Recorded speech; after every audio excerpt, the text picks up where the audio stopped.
Thank you very much, Marianne. Good morning, everybody. How are you? Excellent. You're in for an absolute treat. Chris, welcome to the Fraser Coast. It's fabulous to have you here. It's absolutely wonderful to be here. Can everyone hear me? Yeah, oh great, fantastic. No, I haven't actually been here before. I've been really? to plenty of places in regional Queensland, but not here, so it's a treat for me to... Check it out, setting for another book. Oh yeah, there's potential criminals here, I can see that. Yeah. Well, I'd have to say first up, like thrillers, mystery and crime are my go-to escapist reading of choice. But typically for me, British, American, Nordic noir. So I confess I'm a virgin when it comes to Australian noir. And I would have to say that The Tilt is my first in Australian noir. It's my first Chris Hammer book and I'm officially a fan. Okay. Yeah. It's all downhill from there. Is that right, really? Because I guess I tend to, I don't know what, do some of you, I apply the 5-minute rule. If a book hasn't grabbed me or a movie hasn't grabbed me within the first 5 minutes, that's it. Life's too short. So from word one, from page one, The Tilt just draws you in. If I can just quickly read this little snapshot. A young boy during World War II is left to his own devices in the world's largest red gum forest. A teenage girl falls in love in a country town in the 1970s, and a young homicide detective struggles in the present day to progress a cold case. And then, across the decades, their fates collide. So The Tilt has been described as gripping, atmospheric, pacey, intricately plotted. It's all those things and more. For me, it was really unput-downable. Can you give our readers here a teaser of what to expect from it? Sure, good place to start. So, of course, it's a crime fiction book, so we don't want to give away any spoilers. So I'll try not to. The book, as Melissa referred to, is set in the Barmah Forest, which is a real location. It's down on the Murray River. And it's formed by this geological uplift of land called the Cadell Tilt. And that's one of the reasons why the book was called The Tilt. And the forest down there... Just excuse me, we've just had a couple of people say they can't hear, Chris, so... okay. Sorry to interrupt, so we'll just have the little mic, just someone. Yep. Oh, sorry, of course. I've got a microphone on, but it's for the camera, it's not... Okay. Okay. Everyone can hear me now, right. Okay, the book is set in the Barmah Forest, which is a real place down on the Murray River. It's the world's largest river red gum forest, but the towns around it are fictionalised in the books and they change their characteristics and whatever. So what happens is this, I can talk a bit more about the forest and that in a moment, but what happens in the book is this. In the present day, Nell Buchanan, who's a newly minted homicide detective, she's in my previous book, Treasure and Dirt, but you don't have to have read Treasure and Dirt to read The Tilt. She is sent on assignment with her partner, Ivan Lukic, to investigate because a body has been found in the forest. Now, initially, Nell's feeling a bit miffed about this for two reasons. The first is it's really clearly evident that the body is probably decades old. All that remains are skeletal remains. So she's thinking, look, why send homicide detectives? Because there's no evidence left. How are we going? We don't even know if it's murder. How are we going to find out who the killer is? This is going to end up being a cold case. But the other reason she's reluctant to go is because she grew up in the area and her parents are still there, and she has a rather strained relationship with her parents. She's estranged from them. So she heads down, and from there, though, things escalate. More bodies are found. There's some very strange people in the forest, including threatening people, who Nell's facing up to physical threats and physical violence. But the real clincher is, as she starts investigating what seems like a series of murders, is that she begins to suspect her own family is implicated in the murders. And that means it's not just a hands-off, objective police investigation. She's got a real emotional skin in the game. And I think that's what the reader will respond to. But meantime, the book is operating, as you referred to at the start, there's three different storylines. The first is an old man remembering being a young boy in the forest during the Second World War at a time of severe drought. And so he's being tasked with taking the cattle into the forest so they can feed, because there's no feed on the family farm. Then there's the second story, which is the teenage girl growing up in a nearby town in the 1970s, falling in love. And then there's the third storyline, which is Nell and her investigations. So initially, there seems to be no connection between the three, but by the end of the book, all these storylines are intertwined and one explains the other and the other and the other. So that's kind of a brief sort of taste of the, I guess, the structure of the book.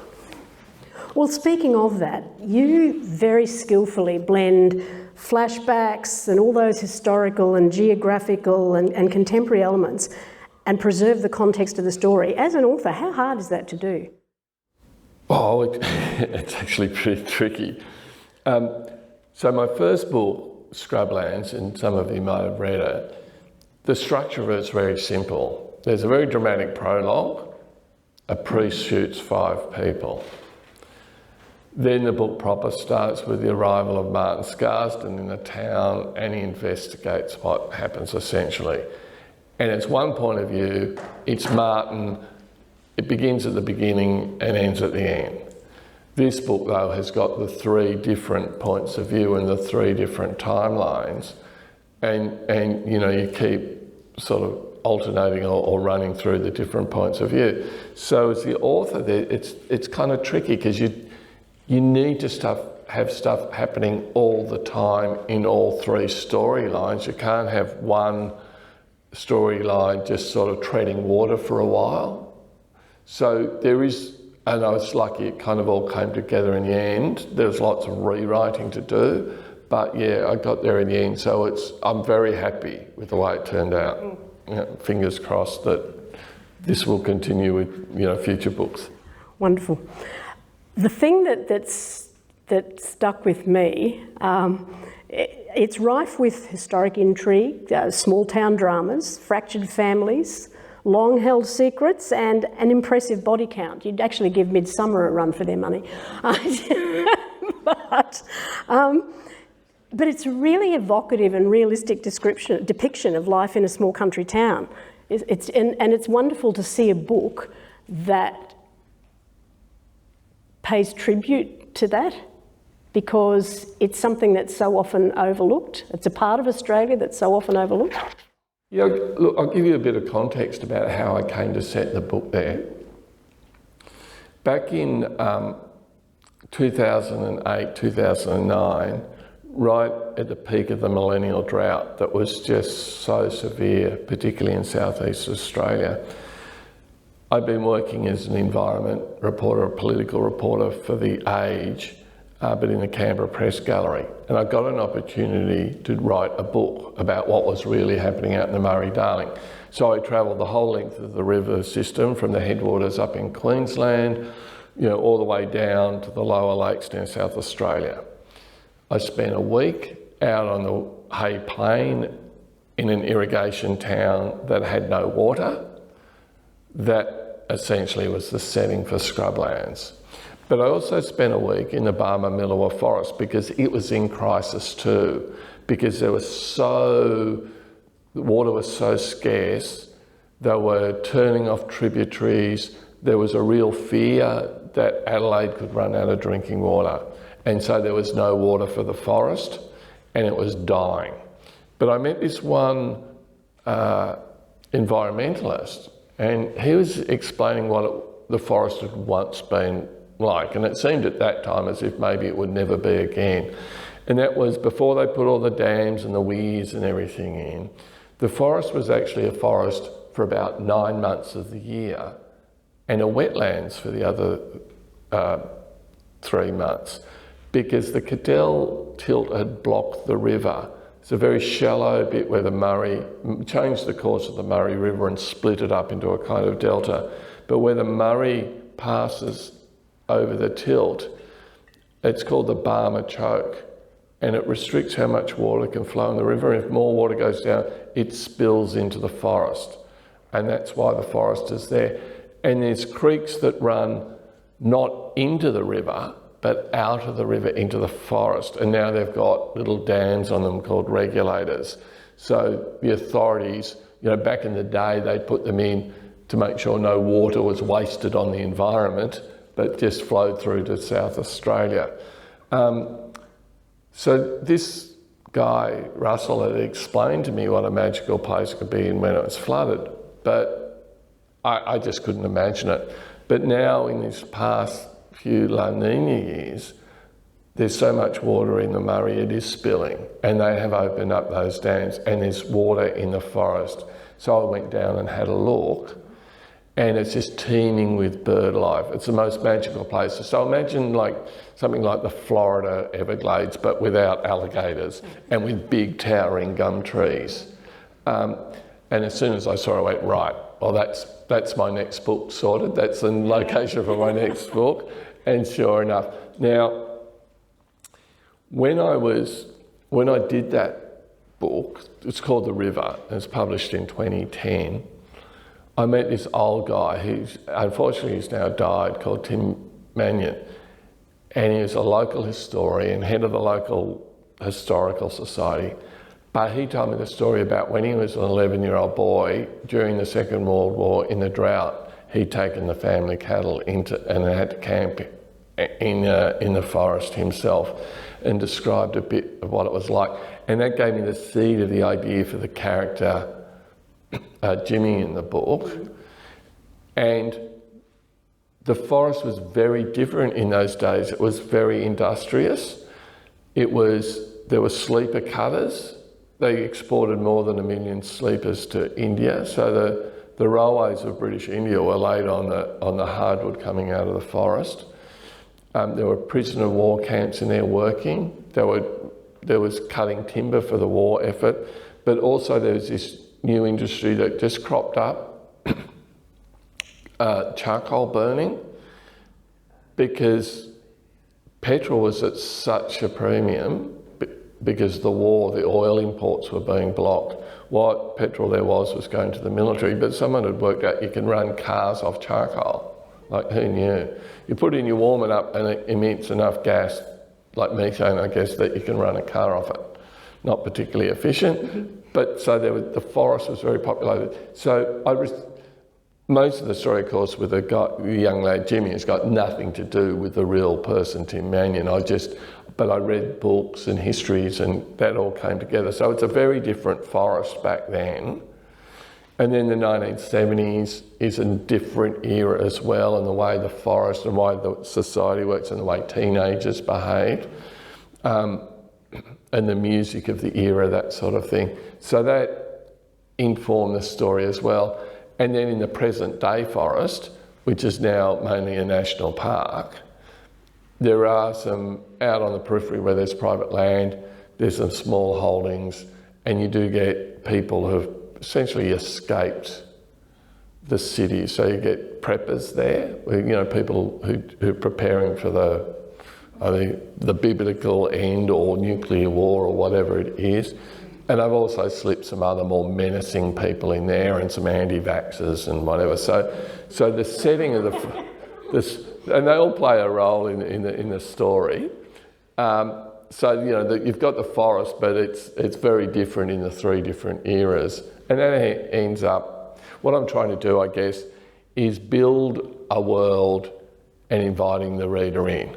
Because those are the books I love as a reader, those immersive reads, where you go in, you escape, your daily life, and you take that bit before bed or on the beach or on the couch or wherever you read, and takes you in. And that was, I mean, as the author, it's one of the most enjoyable parts of the process. Just while we're on that, do you mind if I share with the audience a little sample? Oh, no. While we're talking about that particular setting, and this was something that really captured me. This was where Nell first visits the shack in the forest, and Willow takes her in the canoe. Sure, yeah, perfect. Let's go through here. Usually it's not deep enough, says her guide. The water here is so still, Nell feels she's skimming a mirror. An ibis takes flight, followed by its mate, calling as they take to the air, Nell able to hear the power of their wings. There's a deep silence here, none of the background noises of civilization, so that the bird song which fills it resonates all the more clearly, like bells in a cathedral. She trails her hand in the water, cool and pure. There's clarity to it. She can see the bottom, spots a fish, then another. She lifts her finger to her mouth, tastes the water's purity. They pass an old man red gum, a remnant from the original forest, many hundreds of years old, branches gnarled. 2 red and green parrots swoop so low that Nell can almost touch them. The sun is coming through in beams, penetrating the canopy like spotlights from heaven. For a moment, the woman stops paddling. The canoe eases to standstill, there on the mirror in the forest, amid the silence and the bird song. Dragonflies pass, one settling on the brow of the canoe right in front of Nell, iridescent wings aglow, caught in a shaft of sunlight. Nell can hear her own breathing, her own heartbeat. I think he's succeeded, don't you? Yeah. That just captivated me. And the thing that struck me, and what you're saying about your choice with your settings, is that your books, not just The Tilt, but your other books, transport readers across this country's epic landscape and environments, from parched earth to lush wetlands. Do you intentionally make environment a central character? Because the thing that occurred to me as I read it was that, without doubt, the way you write about our environment not only holds and influences the plot, but it also almost emerges and stands alone as its own character. Look, yes. I don't think of it though as environment. I think it more as a setting. Mm-hmm. So it's not just the natural environment, it's the nature of, say, small town Australia. Mm-hmm. You know, Scrublands, as I said, it's a desperate town. In my book Silver, it's a town on the coast that's being touted as the next boom town, and it of course has a certain culture and a certain natural environment, but also a certain built environment. It plays a really important part in books, I think, in crime fiction. So when I first started writing Scrublands, which was more or less as a kind of a hobby project, writing in my spare time, I was thinking, excuse me, I've always liked crime fiction, I might have a crack at that. And I was thinking, the plot is the thing with a crime fiction book, right? The be all and end all. But as I was writing it, and many rewrites, I began to realise that characters are really important, at least as important as plot, maybe more so. So you get books that are very character driven, but so is setting. And where the book is set influences the way you write, it influences the way the reader imagines what's happening. It can explain excuse me. It can explain the motivation of characters, and best of all, if you get it all right, you can get the setting and the characters and the plot, and so that the whole becomes greater than the sum of its parts. When I was, when Scrublands first came out, I was very fortunate, it did very well, and I got to go to the UK twice that year, which, considering it was the year before COVID, was very good timing. And lo and behold, then I set up, and the publishers there had organised a little tour, and the first night I was in Edinburgh being interviewed by Val McDermott, sitting where you are, and then the next night there was 2 of us on the stage in Newcastle with Anne Cleves, who's the author of, of course, the Vera Stanhope books, and also Shetland, And she said, oh, I don't think plot's that important at all. I think setting is more important than plot. And I'm going, what, really? But the more I thought about it, I think Anna's right. I think more important, I don't think you want to have a lousy plot. I think you want to have the best possible plot you can have. But also you want the book to be evocative. You want the characters to be intriguing. You want it all to come together. Yeah. Also too, that you have beautifully drawn maps in the front of your books, don't you? It's like, and I found it really orients the reader, doesn't it? They're wonderful. Would you like to tell us a little bit about those? Yeah, so, excuse me. It came about almost by accident. I mean, in many ways, I'm an accidental novelist, full stop. But with crime writers in particular, there's a lot of things being written and developed that don't end up in the book, that don't end up in the narrative. So typically, all crime writers are going to have like a timeline of when events happen and where different characters are. So does the murderer have time to be seen here, go over there, kill someone, be seen again, get rid of the body, change clothes, reappear, formulate, all that. So the logic of the book will work. But people are doing other things as well, often writing backstories for characters to understand them properly. And one thing I did, because the town in Scrublands is a fictional town. It's not a fictionalised version of a real town, it's just made up from scratch. And I was worried that I'd get the geography wrong, that buildings would shift position, or Martin would walk from the motel to the club and it'd be 5 minutes in chapter 3, but by the time you got to chapter 23, it'd be like a 20-minute walk or something. So I just started drawing a map for my own reference. But then when I sent it off to an agent, I thought, you know what, I'll just stick that in. It might be a thing. Anyway, we then decided with a publisher, yeah, let's put a map in, but let's get someone proper to do it. So they commissioned a cartographer, and it was like, to be honest, it was terrible, because the cartographer's raison d'etre is accuracy, and they had nothing to work off. So it just came up as this very bland, it's like the street, like a Google map sort of. But then we no, we need an illustrator, an artist. And Jane found this fantastic guy, Alexander Potocznik, who just does the most beautiful maps. And there's maps in every book. The only trouble was he'd only just arrived in Melbourne from Slovenia. So all these examples were, it was like Dubrovnik and all these little villages in the Balkans. And he'd never been to an Australian country town. So I was sending him all these photographs. This is what a pub looks like. This is what wheat silos look like. And he's going, wow, they're big, aren't they? And I'm going, yeah, they're big. So anyway, I met him a few times now. He lives in Melbourne. He's a great guy. And he's always done the most beautiful maps. He was relieved with this one because it is a real place, Barwon. I've changed the names of the towns around it for a couple of reasons. One, because I don't want to defame anyone who lives in those towns, and I don't want to cast aspersions on the towns. And also, just for plot reasons, I've needed to change the characteristics of some of them.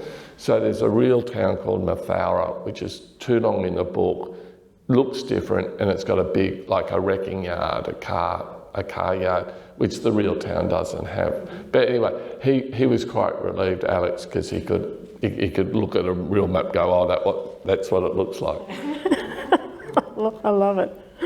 But when it comes to writing Australian crime, it's not just a matter of taking all the conventions of a typical crime novel and plopping them in an outback town, is it? No, there's certain attractions in putting them in a town, and one is just about the plot. When I wrote Scrublands, there's kind of a long answer, but it explains part of it. I thought, I'll do a crime book. Plot is everything, but how do you manage to do it? how do you manage to get it so the reader doesn't guess halfway through the book who the murderer is? Because if you get a book like that and you guess who it is, the rest of the book's going to be an anticlimax, right? On the other hand, if you're reading a book and you just get, 5 pages from the end or something, and suddenly there's all this new information, so that up until that point you had no chance of knowing who the murderer was, maybe the murderer isn't even mentioned, you feel cheated. And the sweet spot, of course, is you get the reveal at the end, and it takes the reader by surprise, but also they go, oh, now I think back, yes, that makes perfect sense. So there's obviously a real craft to that. And I wasn't sure how to do it. So I thought, I know what I'll do. I'll have more than one crime. I'll have more than one plot. And so all of my books are like that. They may have 3 or 4 or 5 different plot lines. And in this book it's explicit because you've got the different story, the different eras, Second World War, 1970s, now. But in a way it's in all the books. And then the reader is reading the book and you've got this crime and you've got that crime and you've got something else that's happened and you're wondering, are they connected? Is the same person responsible? Now, if you're doing that in a big city like Sydney or Brisbane, it's just the coincidences would seem outrageous. But of course, in a small country town, everyone knows everyone else. People run into each other all the time, so it's not a coincidence when they do, it's just ordinary life. Plus, you get the opportunity to build then the setting, to be more integral to the plot. And, you can have some interesting characters in country towns, eccentric people. And of course there are in the cities as well. But I think it all comes together. And also I think I hadn't really thought of this when I set out writing like this, but I think it appeals to people internationally. So, in a cold European winter, they're reading a book set in the outback. It makes it interesting. But of course, most readers in Australia live in cities too. So they think they know rural and regional Australia, but they may or may not, but they like reading the books. So that's like a bonus. Yeah. Well, having grown up in regional Australia, and that was the thing that I loved about it, the way you managed to capture the colour and the quirkiness and the rich character of country towns. But the other thing that I loved too was, as you've taken it over those snapshots in time, the 70s, you're very well attuned with teenagers in the 70s. You really get into their psyche, don't you? Well, guess what? I was a teenager in the 1970s.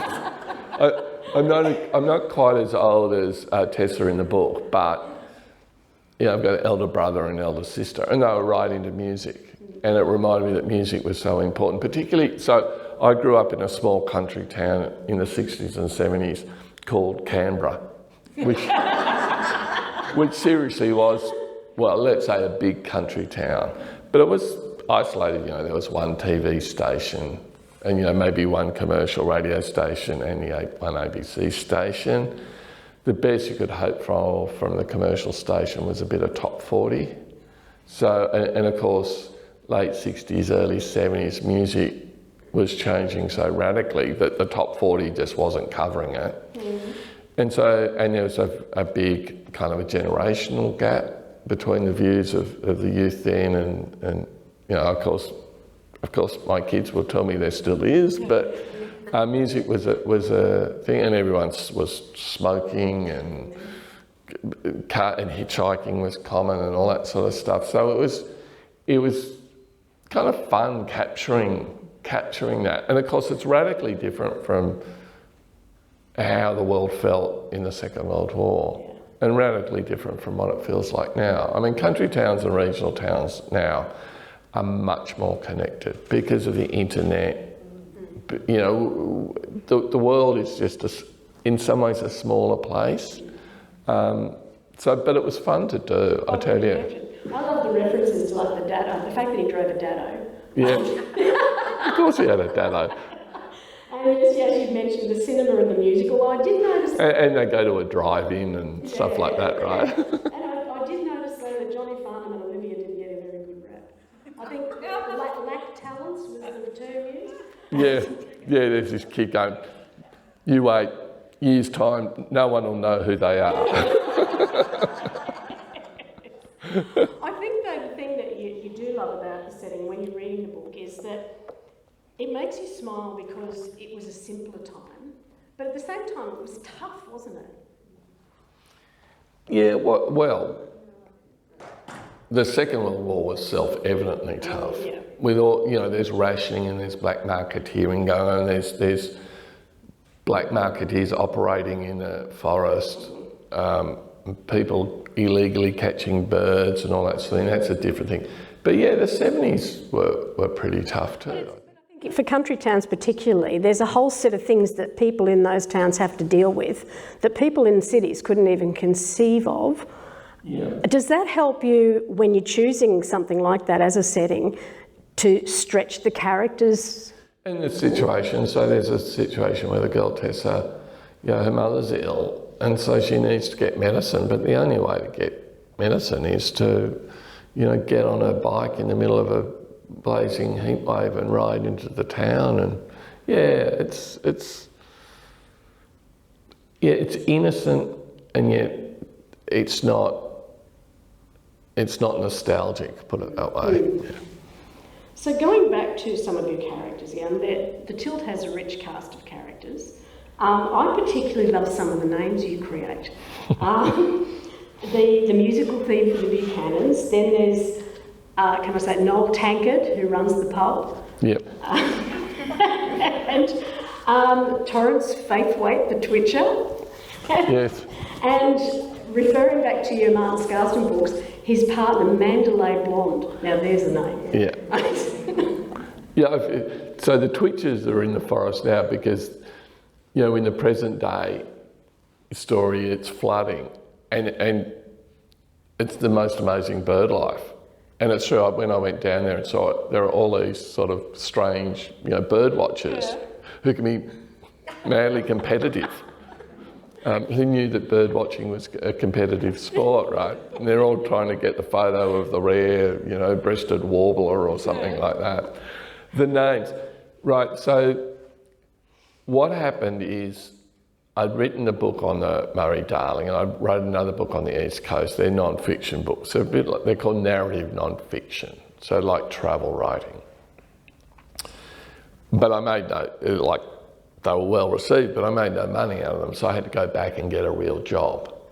But I missed writing, so I started writing the book that became Scrublands. But because of my experience with the non-fiction books, that is, you don't sell many books, I was really writing it for my own pleasure and fulfillment, thinking I could write a book, hoping I could write a book that would be good enough to be published, but that was it. So at some point in that process, late at night, being a bit tired, I guess I got a bit bored. So I started inserting these kind of outlandish Dickensian names. So there's this is in Scrublands, Martin Scarsden himself, the rather scarred journalist, I guess. There's Codger Harris, there's Harley Snouch, there's the policeman Maurice Montefiore, there's Mandalay Blonde, right? And then, of course, Scrublands comes out and it's a big success. And I'm thinking, uh-oh. So I'm going to get pinged about this. But of course, the publishers, if they thought it was inappropriate or wasn't working or got in the road of the stories, they would have said something. But, here I'm thinking, I've over-egged that pudding. But then at an event like this, in the Q&A session, a reader said, look, thank you so much for the names, because your books have a lot of different plots going on at the same time, which is absolutely true. It's just what I said before. And she said the distinctive names help me keep track of who's who. And I thought, that's a good point, because I know myself as a reader, if I put a book down, while I'm working and then pick it up the next weekend, some of the characters, I can't remember who they are, or if there's a character that hasn't appeared for 100 pages, that sort of thing. And I thought, oh, she's probably got a point there. And then, of course, with my subsequent books, all the books have continuing characters. It's a bit of a universe. So the first 3 books feature Martin Scarsden and increasingly Mandalay Blonde, or Mandy, as the main protagonists. And then Treasure and Dirt and Tilt of Ivan Lukic and Nell Buchanan, they're the detectives. But Ivan is actually a very minor character in the first 3 books. Martin has a couple of cameo appearances in Treasure and Dirt. There's a lot of continuing characters. There's a few old familiar faces that pop up in the Tilt. I won't do any spoilers there. But then I had the situation, well, I couldn't have all these continuing characters with eccentric names and all the new characters with kind of vanilla names. So I've had to lean into it. So there's a bloke in Treasure and Dirt who runs a earth-moving business, and his name is Trevor Topsoil. So I got that one through the editors, right? And this true story, Mandalay Blonde, and I'm sure how, I mean, she's blonde hair, so I think that's where blonde comes. And Mandalay, I was just thinking, well, what's something a bit exotic? It's sort of simple as that. But during lockdown, you know, the first, I don't know what it was like up here, but, you know, that first wave back before the vaccinations and everyone was in lockdown, I got this message from a guy in England, and the lockdown there was quite severe, of course, because they got really whacked with COVID. But he was an old muso, and he was getting a band together, getting the band back together. And the technology nowadays, of course, is if you're a musician, you can record music with people in different locations, including internationally. So he had this band, it's sort of like this thrash punk band. But the reason he was getting in contact with me is he wanted to call the band Mandalay Blonde, because he'd read he'd read Scrublands. And I said, yeah, sure, go for it. So if you got Spotify or something like that, just search for Mandalay Blonde, and there it is. There's the music. So, you know, there's unknown benefits in having unusual names for book characters. I don't get any royalties, though. Can we talk a little bit about your research and writing process? Sure. I'm curious, with your research process, you mentioned before about, you know, actually visiting locations, but is it also about having lots of conversations with historians, with experts in particular settings? What do you draw on? I think you can over-research things, to be honest, and sometimes you can see it, you can pick it up in a book. You know, say a crime writer has sat in on an autopsy, and so you get 4 pages of a description of the autopsy, but it actually doesn't help. If it doesn't help the story progress, what's the point? You might know it, but you don't have to put it in there. It might, if you're good at it, it will inform 2 pithy sentences. I had this sort of problem arose for me. When I was writing Scrublands, life was pretty busy. I had a very demanding job, and I still had kids at home,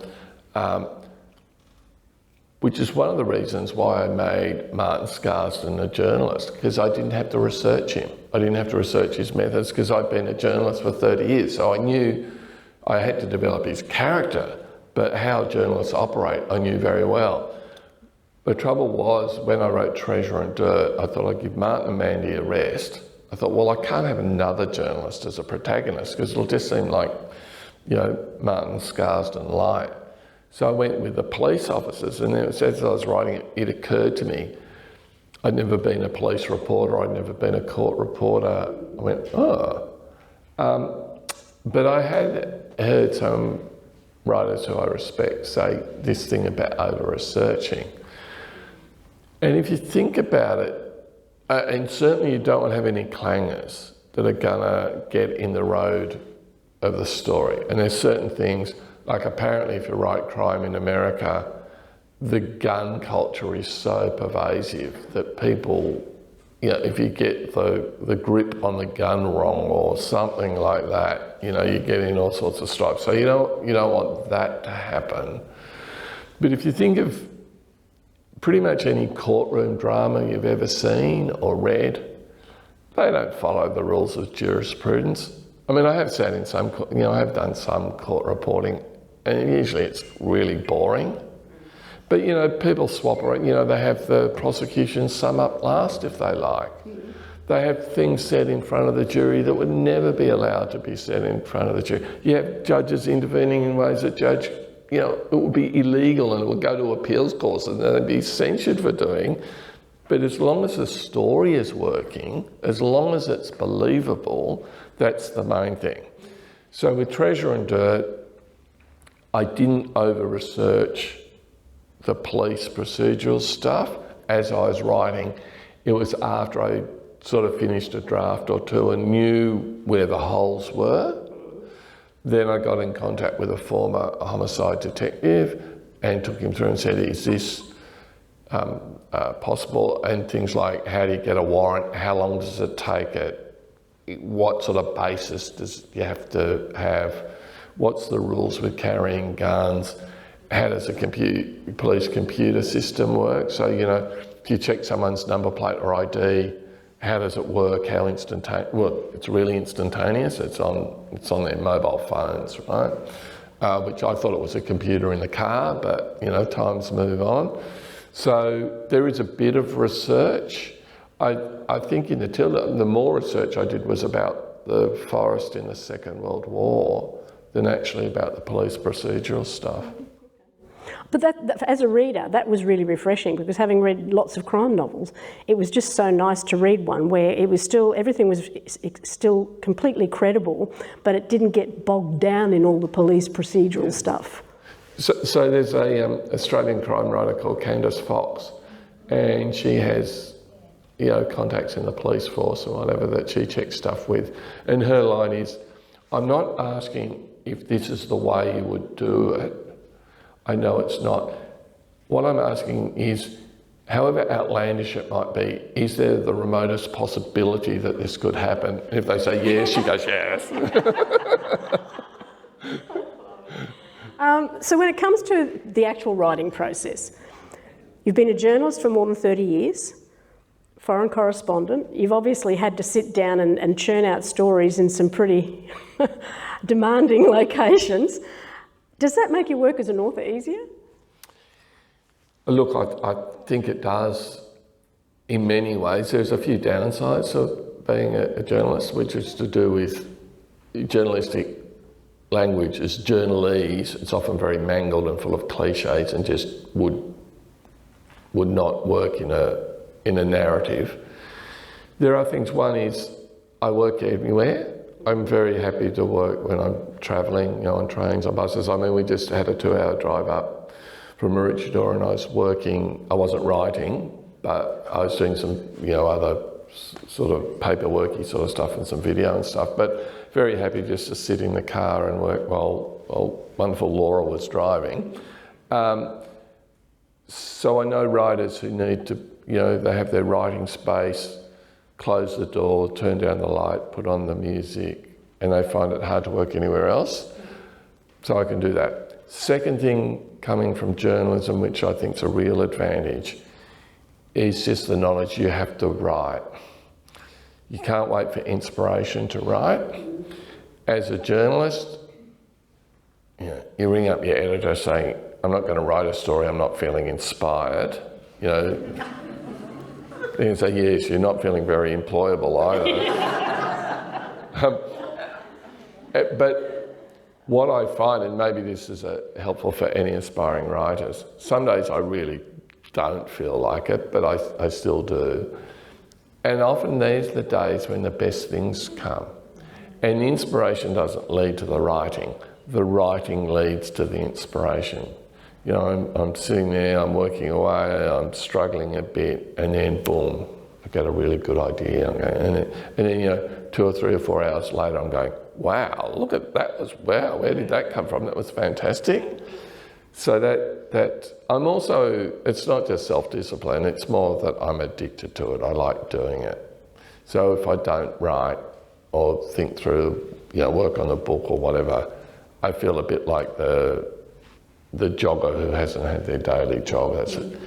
The other thing, the other benefit, I think, from being a journalist is you get used to being edited. Because writers can, you work for years on your book and you hand it to a publisher and they come back and say, we think you should change this, it's too long, what about you? Just suggestions, and they get offended. Whereas I think these people know what they're talking about. Are they right? Are they wrong? Yeah. Yeah, I believe you refer to yourself as a serial killer, that you're not afraid to slaughter your darlings. Yeah. So there's a saying in writers, you have to kill your darlings. And what that means is you can write the most wonderful scene. It's great, it really works. Your writing is beautiful, it's very dramatic, whatever. But if it doesn't advance the book or it doesn't suit the story, then it's got to go. You've got to kill your darling. And because of the way I work, I'm not a plotter, I'm a pantser. And what that means is this division, there's two camps amongst crime writers particularly, or it's more like a spectrum, but at one end you've got the plotters.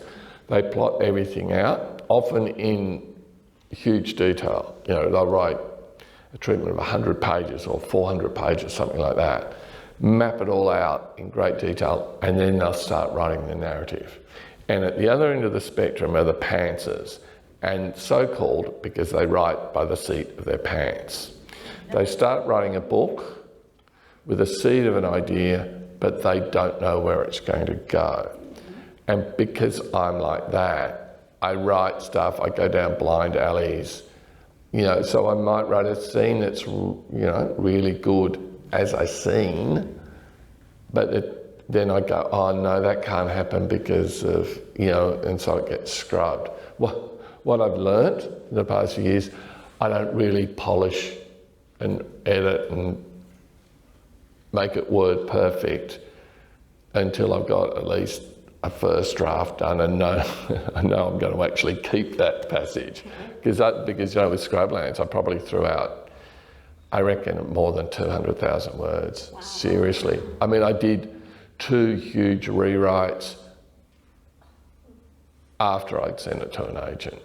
One for the agent, then one after I'd got my book contracts, both here and US, UK, whatever. I then went to the publisher. Hey, you know what? I think I might rewrite the last 50,000 words of the book. And she went, oh. We had a meeting that went for about 6 hours discussing that, but it was at lunch, so it was all right. Well, you're a prolific writer, so when you complete a book, do you stop and draw breath, or is the next story already taking shape in your mind? I start the next book. So, touch wood, I've been doing a book a year the last few years. I'm really fortunate. I don't have to work in a proper job, so I can write full time, and my kids are grown up, so I don't have those sort of demands that most authors do. Nevertheless, there's quite a lag time. It's something for a journalist, it's strange to get used to the longer timelines of books. So this book, The Tilt, it just came out this week, published this week, first week of October.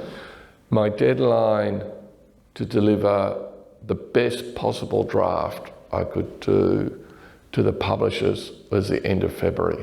So it's like 6 months ago, 7 months ago, right? Then you launch into this editing process, this backwards and forwards, and it's in 3 or 4 stages. Structural edit, they come back and say, this chapter, it feels a bit light on, maybe you need to explain a bit more about this, what do you think? Is this scene really necessary? That character, he's really good, but a little bit, is that inconsistent doing this here and that there? So it's big picture stuff. Then you do it, goes away for a few weeks, I have it for a few weeks, change stuff, send it back. Then it goes to a copy edit, which is very much line by line, stylistically, gets quite granular.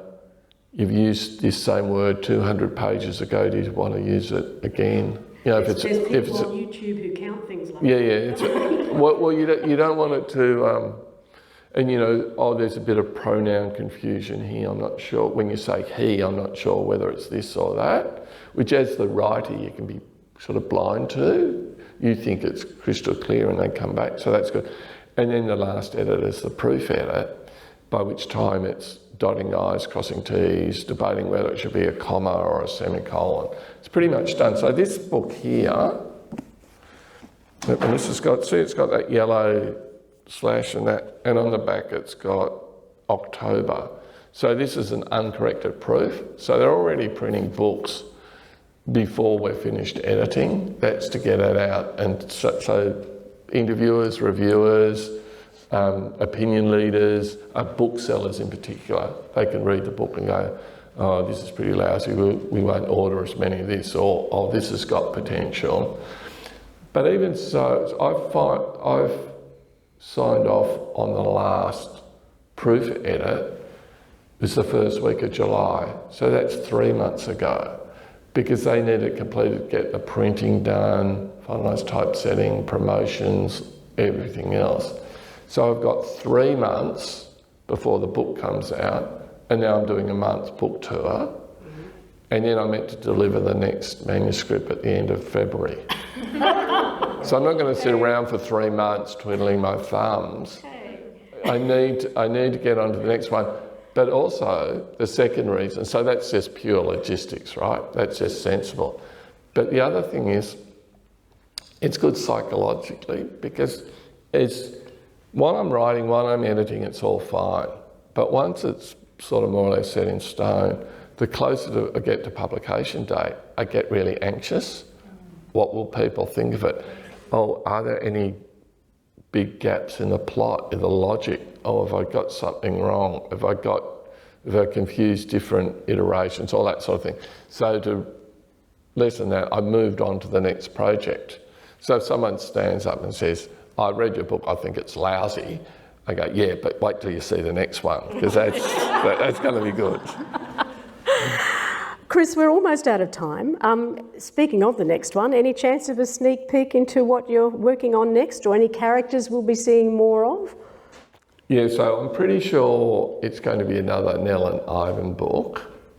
And I found the same thing has happened here as happened with Scrublands, if you like. I thought Scrublands was going to be a one-off book, but by the time I'd finished it, Martin had developed so much, it got under my skin. And one of the things about the book that I liked and enjoyed, but was a bit unexpected because I was concentrating so much on, say, the plot, was his character develops over the course of the book. So he's a different man at the end of the book than he's at the start. He's becoming more self-aware and this, you know, he's formed a relationship with Manuel. And so I thought there's more to this guy. And that's what led to Silver.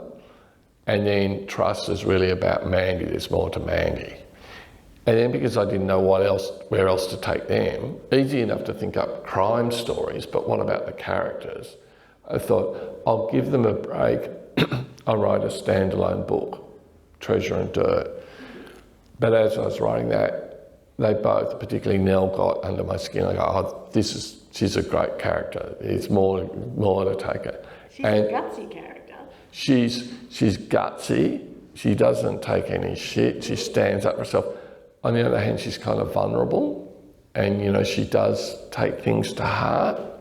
So there's a bit of internal conflict there. So, and Ivan has his own, you know, ghosts that haunt him. So again, they've got under my skin. So yeah, it'll be another Ivan and Nell book, setting, etc. Well, no point telling you because it might change. What do you hope people take from reading your books? Look, mainly just enjoyment. I like those books where As I said, you escape into a different world. I like that. I hope the plots work, that people are intrigued with the plots. I hope they identify with the characters. Maybe there's room there for some issues to reflect on, but I'm not trying to be didactic. I'm not trying to deliver some sort of message, political or otherwise, through my books. That's not what they're for. If I wanted to write a book like that, I would, but that's not what they are. The other thing about books, and I picked this up in the last few years, is that no one reads the same book. I was under the impression that, I was the person in control here. I'd written a book, it's printed on the page, it's set in stone, it's immutable. No, it's an inanimate object and it only comes to life within the mind of the reader. And that's the real magic of books, that it's, as you're reading a book, you're imagining it. So much as we all love, television and movies and Netflix and all of that, they're pretty much imagined for you to a much greater degree. The great thing about a book is you get to read it and imagine it. And that's what I hope that readers really get out of it, that they get to imagine their own story, if you like, from what's written on the page. Well, your books are bestsellers and award winners, and I think in an age where the appetite for digital content grows ever more every day, and attention spans grow shorter, you've created something pretty amazing. This book, when I read it, as I said, I read lots of crime books, thrillers, mysteries and all the rest, my first Australian crime book. And it literally was unputdownable to the point where I'd be eating my breakfast, have it open on the counter in front of me, and then I'd think, damn, I've got to actually put it down and go to work. And I kept sneaking back to it because you just wanted to keep reading the story. You have to read this book, people. It's a brilliant, brilliant book, really is. I want to thank you for several hours of wonderful reading.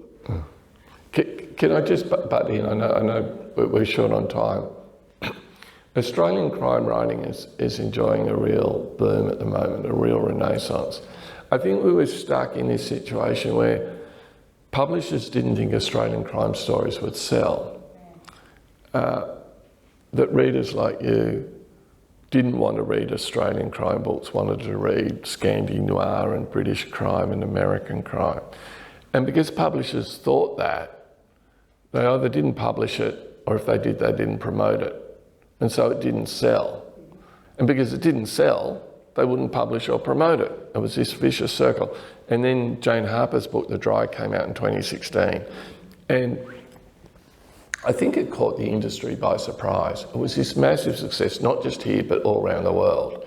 And then all the other publishers went, oh, hang on, we wouldn't mind a bit of that action, and which is really fortunate for me because I just kind of delivered Scrublands to my agent, right?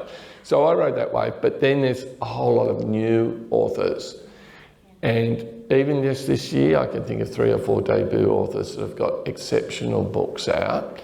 And across the gamut of crime fiction, from classic detective, golden age, meta crime, cosy crime, psychological thrillers, there's great.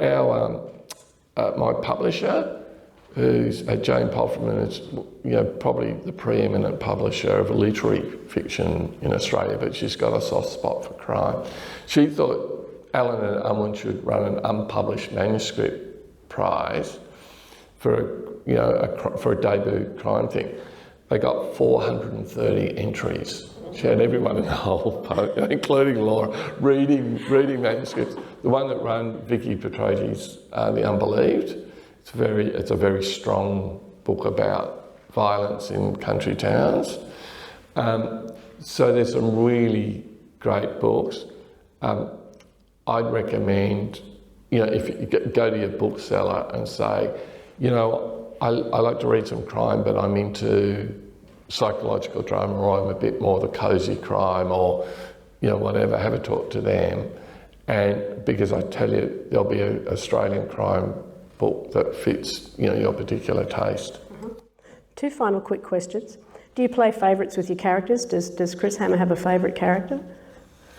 No, but they, they grow on you, and you know you don't like when you kill them. Readers get a bit upset sometimes too. And what do you read for pleasure? I read a lot of crime fiction now, but that's tied up almost with the profession. So I'll be doing your job and I'll be interviewing another author, so of course I have to read their books. Or you're on a panel at a writers' festival, or you're being asked to endorse a book. But every now and then I get a window and I escape, and I guess my go-to would be like literary fiction, particularly contemporary literary fiction. But it's a rare opportunity, I must say. Yeah. You live in Canberra. I mean, there must be plenty of grist to the mill there, Australian crime. So it's an interesting point. So I first worked in the Federal Press Gallery in the Old Parliament House in 1987, and I last worked there in 2017, so that's 30 years. But I've no real inclination to write a political thriller set in Canberra. Maybe I just don't find it that thrilling anymore. And the other thing is I had 2 long stints as a roving foreign correspondent, so I've reported from Moscow and Beijing and Washington and London and Paris, all those places.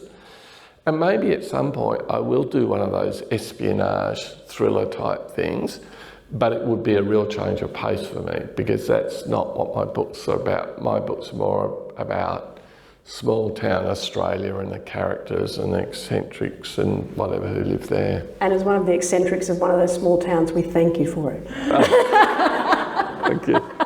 Ladies and gentlemen, please thank Chris Hammer. And I literally can't recommend, and it's not because I'm sitting here talking to you, I literally can't recommend The Tilt enough. I just loved it. One thing I should say, that's very generous of you, thank you very much, is even though the books sound like they're in a bit of a series, as is typical with crime fiction books, you can read them standalone, you don't have to read them in order. And that's partly the nature of crime books. You can't have a crime in a book and not tell the reader by the end of the book all the ins and outs of who did it and why they did it and all the rest of it. So yeah, you can read them all in any order, really. Wonderful. Yeah. Okay. So Chris is going over to in the other building, where he'll be signing books, and the team from QBD have Chris's books there, not just The Tilt, but all Chris's other books. Yep, so it's just across the way. I'd called in and saw them before. But thank you all so much for coming along. Thank you.